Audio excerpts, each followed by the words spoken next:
Hey yo, what's good everyone? Welcome to my channel. This is Mauro and today we're gonna learn how to kick an AFL goal with Gary Ablett. This is gonna be very much interesting. He's in the official channel of the Geelong Cats. Wait, did I say that right? Geelong Cats, yeah. I thought it was different the name for some reason. So yeah, I think he must be the coach. He must be the coach of this Australian football team. Aussie football team, of course. We're reacting to that one. So yeah, I always wonder how they kick the ball to make it spin so perfectly, or sometimes to kick it that it will go straight without even turning, because I think that must be really difficult. So yeah, since I love this sport so much, and I think it's been already a month since my first reaction to AFL. That's crazy to think that, wow, to think that a month ago I didn't even know this sport existed and now it's one of my favorites. That's crazy, that's totally crazy. So yeah, let's just get with the video. Hey guys, Gary Ablett here. I'm going to take you through some goal kicking today. I'm going to take you through some different kicks, from the drop punt in a set shot to some snaps to some bananas and a few other kicks as well. Bananas! The first kick that we're going to start off with is the set shot, and it's a drop punt. So I'm going to run you through what my routine is, the things that I'm thinking about, and hopefully can help you to become a better kick. So here goes. All right, so one day if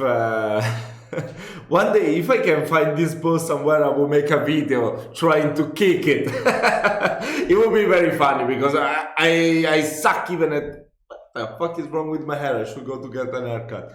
I suck even at kicking the soccer ball, so you can't even imagine how it will be bad. The first thing you want to think about, and one of the things that I think is the most important, is actually taking your pressure off yourself. One of the first things that I say to myself when I'm heading back for a set shot is it's important, first of all, to go through your routine, but also just tell myself, you know, if I am to miss the goal, it really doesn't matter. Obviously, I'm not missing the goal deliberately. If I go back and I go through my routine, I know that generally I'm going to kick it more than I miss it. So that's a bit of the mental side for you.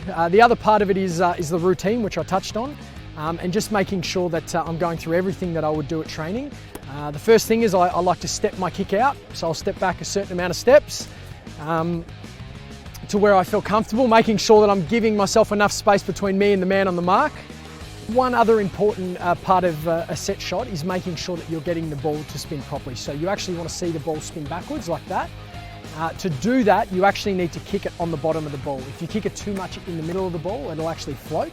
And then the two really important things from there is first of all, making sure that you actually guide the ball down well. So you want to make sure you guide it onto your boot. And I think the second thing is just making sure you follow through and you're pointing your foot. So I'll show you what that looks like. So it's coming through. I like to know exactly where I want to kick from, how far that is from the man on the mark. And then I want to make sure that I guide the ball down onto my foot, and then to make sure that I follow through and point the foot.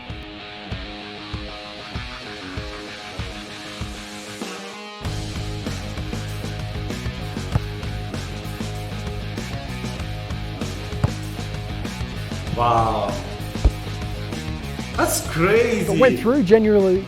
So this is the shot that you do to not make the ball spin everywhere, right? To just go straight ahead. You'll hear the crowd cheering. There's none here today, but Mitch was cheering me on. Like his standards, especially back here at his home. Clever little lead up, wasn't it? Roamed these grounds as a kid, 4-year-old, 5-year-old. Yeah, it's not spinning that much. Okay. I thought he was the coach and said he's just a player. Okay, that's cool. And he owns it again. All right, the second kick that I'm going to take you through today is the snap kick. This has become a lot more popular over the last 4 or 5 years, and it's probably one of my favourite kicks. The reason I like to use this kick a bit is because you can actually get the ball to swing around, which kind of helps you open up the angle, I guess, if you're stuck on the boundary or yes. It's a kick. The other part about those it are the most impressive. Guys kick a snap kick. The impossible angle goal. Give themselves a metre or two. because with the way the rules are these days, the man on the mark's not allowed to actually come out. So I think that's part of the reason why the kick gets used a lot more today than it did probably 10, 15 years ago. So the way we're going to start today is there's two different ways to do this. Some players like to actually stand like they're going to kick a drop punt, and last minute they'll actually turn their body and run around. And then you've got the other guys that'll actually start in a position like this. And they actually give away that they're going to go the snap. But as I said before, the man on the mark is generally about 5 to 10 metres away from them, so it gives them the time to be able to do that. Things you want to think about when you're kicking a snap kick is you're going to turn and hold the ball like this. So that part of the ball is actually going to face the goals.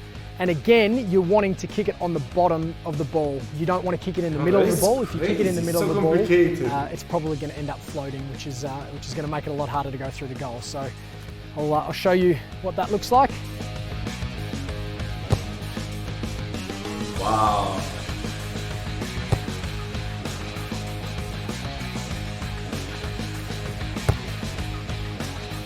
So that's like in soccer when you hit the ball to make it go like you know, in the corner, in the higher corner of the net. You kick it like that with the inside of your foot. That's pretty cool. That's pretty cool. Calm the cats. It comes straight off the back of skill errors. Opens up the angle. 3 in a row the case. And he is the best of the best. Dribble The third kick. kick that I'm going to show you today is the dribble kick. And like the snap, I actually like to use this. I think there's a few different scenarios that you can use it in. The first one is a player running towards the boundary line. So you'll see a lot of the time if a player's say a right footer doesn't feel so comfortable on their left foot and they're running towards the boundary. His accent is not that thick, huh?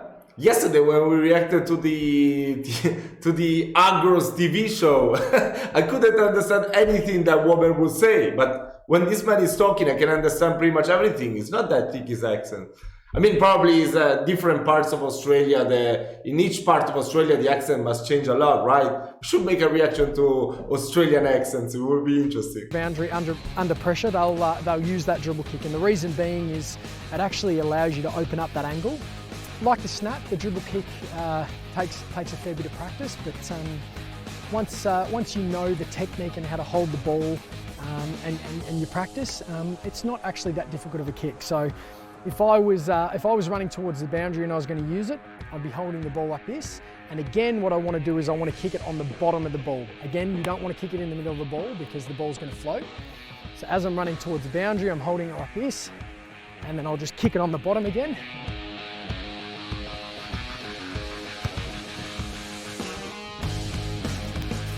Oh my god, those are the coolest! Wow! That's insane! Oh my god! So as you can see with the dribble kick, you can actually... That's a whole scientific explanation for these goals. That's crazy! Oh my god, I'm sure in soccer there is as well, you know, otherwise they wouldn't be able to make goals every time and insane goals, but I don't know about it, so that's pretty cool to learn actually about. allow it to come around and bend back, which is the reason why it allows you to open up the angle. Not too close to the boundary line, as far away from the North Melbourne goals as you can get. Ablett for the miracle goal! Ablett for the miracle goal! Those are so beautiful. Banana kick. Right, the fourth kick that I'm going to show you today is the banana kick. Again, this kick will be used generally when you're kicking from the boundary line. You do see some guys that will kick a drop punt from this part of the ground, but I prefer to actually do the banana kick. I think, I think for me, I'm a bigger chance of kicking the banana kick over the drop punt from this type of angle. So what I'm going to do now is I'm going to show you the technique to kicking the banana kick. Players, I know there's certain players that like to hold the ball differently, but I'm going to take you through my technique and why I hold it the way that I do. So as I'm coming in, I like to hold the ball on this angle. Again, what I was saying about players holding it different ways. Some players like to hold it down a little bit more. I actually like to hold it up. I've just found that technique and practicing that over years, I've felt a lot more comfortable with it. And then what you're going to do, again, like every other kick that I've showed you, is you want to kick it on the bottom of the ball, not in the belly of the ball. If you kick it in the middle, again, the ball's probably going to float. So you're going to want to practice hitting it there. And then what I'm thinking about is I'm actually thinking about putting it up in front of the goals, because a banana kick is generally gonna bend. So that way I feel if I can put it up, usually what I look at is the middle of the goal square, and I want to put it up in front of that and allow it to swing back through. So I'll show you what that looks like.